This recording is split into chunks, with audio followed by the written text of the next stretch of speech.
Bonjour, aujourd'hui je vais vous présenter un kit qui n'est affilié à aucune licence, affilié à aucune série ou film ou quoi.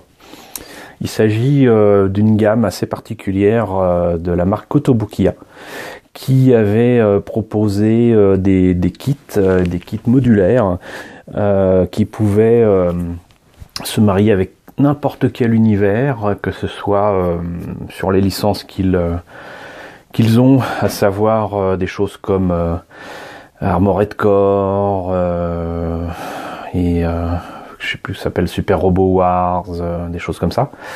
Là, donc, il s'agit de véhicules après avoir proposé des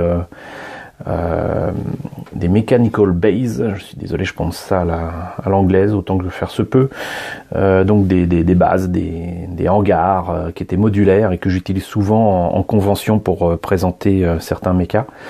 Et donc c'était des éléments modulaires qui représentaient donc des sols, des murs de hangars futuristes, et à un moment ils ont proposé des véhicules et des tanks, des transports de troupes, des hélicoptères, des trucs qui pourraient aller avec d'autres robots. Donc voilà, le Trailer Base 002, de Modeling Support Goods, MSG. Donc c'est du générique si vous voulez. Voilà. C'est du kit générique de SF, et vous voyez que donc il s'agit d'un transport de troupes façon camion, mais avec ici des chenilles de chars, ce qui autoriserait éventuellement à transporter des mechas ou n'importe quoi dans n'importe quelle condition et sur n'importe quel terrain, j'imagine. C'est assez sympa, mais on va voir très rapidement qu'il y a quand même des limites à la modularité. Mais donc là vous le voyez, là ça indique très clairement que ça peut transporter donc un mecha. On devine l'ombre d'un mecha de Armored Core.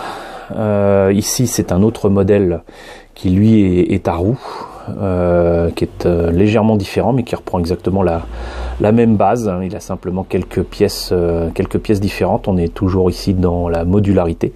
Donc là c'était le 001, ici le 002. Je ne crois pas qu'il y en ait eu un 003.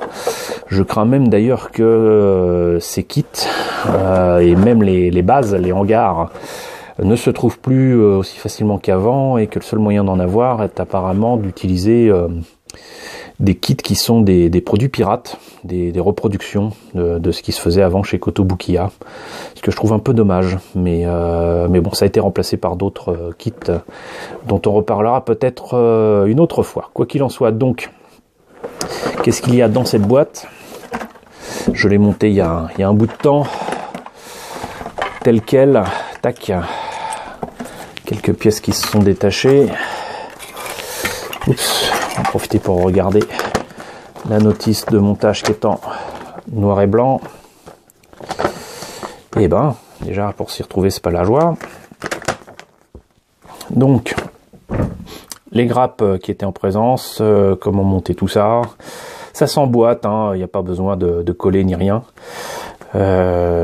C'est très rapide. Certaines pièces sont donc modulaires, il n'y a pas nécessité de tout mettre. Ici par exemple, il y a le choix de mettre des... je sais pas d'ailleurs ce que c'est. Une grue, des tourelles, ici du bastingage. Il y a quantité de choses qu'il est possible de placer.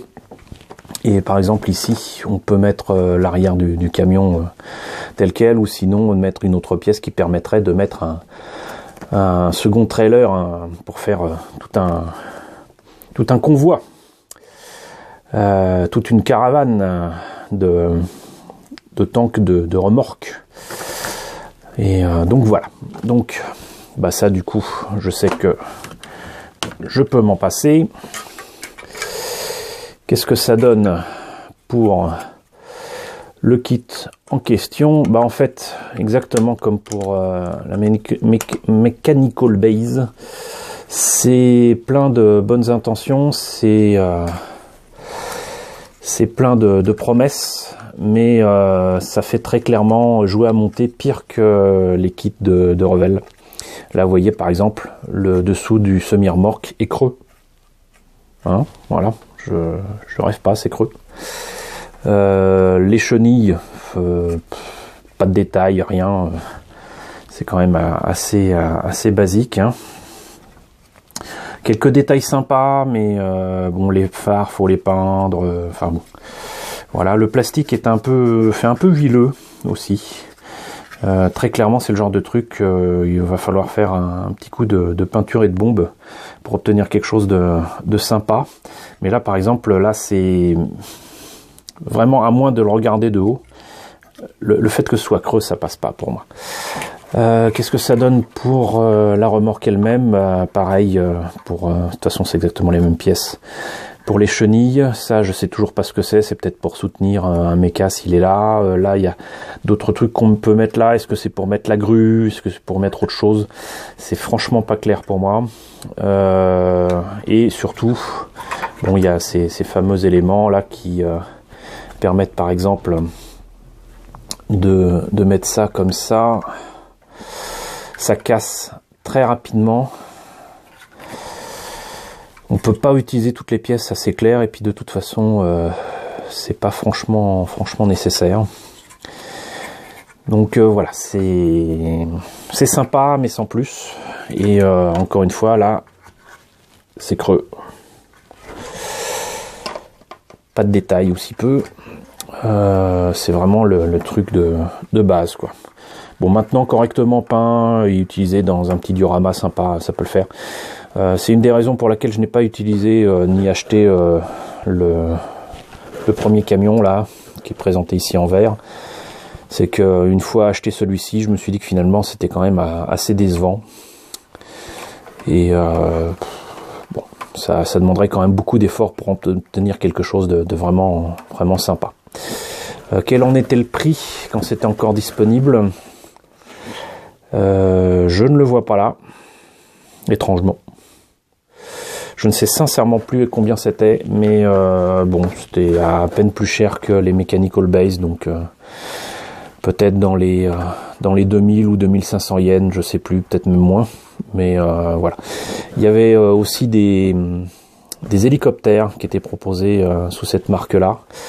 Maintenant, je ne sais plus non plus si je les avais pris ou non. Particularité de ces hélicoptères, c'était pas forcément que des hélicoptères de combat, pouvaient servir d'hélicoptères de transport, comme on pouvait avoir dans certaines séries, comme par exemple Dougram, où des hélicoptères permettaient de transporter des mechas sur les lieux de combat directement. Voilà, donc bah écoutez, voilà qui est fait pour la présentation très rapide de ce Trailer Base deuxième du nom. J'espère que cette vidéo et cette présentation vous aura plu. N'hésitez pas à la partager si vous voulez. Et je vous dis à très bientôt pour la présentation de nouvelles maquettes.